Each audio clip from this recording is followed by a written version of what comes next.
స్టోరీలోకి వెళ్లే ముందు మా ఛానల్ని సబ్స్క్రైబ్ చేయండి.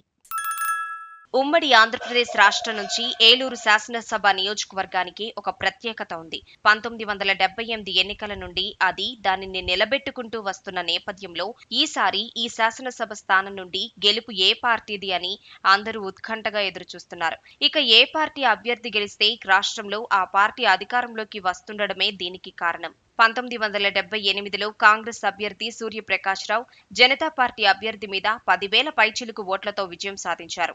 అప్పుడు రాష్ట్రంలో కాంగ్రెస్ అధికారంలోకి వచ్చింది. 1983లో టీడీపీ తరపున చెన్నకేశవులు రంగారావు కాంగ్రెస్ అభ్యర్థి పులివెంకట సత్యనారాయణ మీద ఏకంగా 47,515 ఓట్లతో విజయం సాధించారు. ఈ ఎన్నికల్లో ఆయనకు 62,657 ఓట్లు వచ్చాయి. తిరుపతిలో ఎన్టీఆర్ తరువాత ఈయనది అత్యధిక మెజారిటీ కావటం గమనార్హం. అప్పుడు రాష్ట్రంలో టీడీపీ అధికారంలోకి వచ్చింది. 1985లో ఆయన నాదెండ్ల వర్గం వైపు వెళ్లాడు.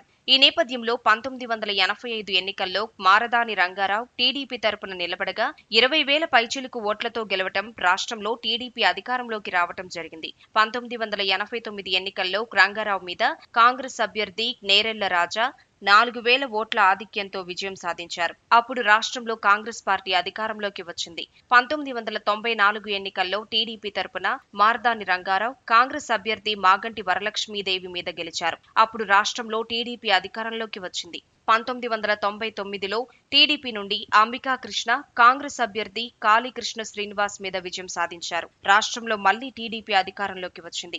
2004, 2009 ఎన్నికల్లో కాంగ్రెస్ అభ్యర్థి కాళీకృష్ణ శ్రీనివాస్, టీడీపీ అభ్యర్థులు మారదాని రంగారావు, కోట రామారావుల మీద విజయం సాధించడం 2 సార్లు కాంగ్రెస్ అధికారంలోకి రావడం జరిగింది. 2014 ఎన్నికల్లో టీడీపీ అభ్యర్థి కోట రామారావు, వైసీపీ అభ్యర్థి కాళీకృష్ణ శ్రీనివాస్ మీద విజయం సాధించడం టీడీపీ అధికారంలోకి రావటం 2019 ఎన్నికల్లో కాళీకృష్ణ శ్రీనివాస్, కోట రామారావు మీద విజయం సాధించడం వైసీపీ అధికారంలోకి రావటం జరిగింది. ఈ ఎన్నికల్లో తిరిగి కాళీకృష్ణ శ్రీనివాస్ వైసీపీ తరపున బరిలో నిలవగా బడేటి రాధాకృష్ణ టీడీపీ తరపున బరిలో ఉన్నారు. ఈ నేపథ్యంలో ఈసారి ఇక్కడ ఎవరు గెలుస్తారా అన్న ఉత్కంఠ నెలకొంది.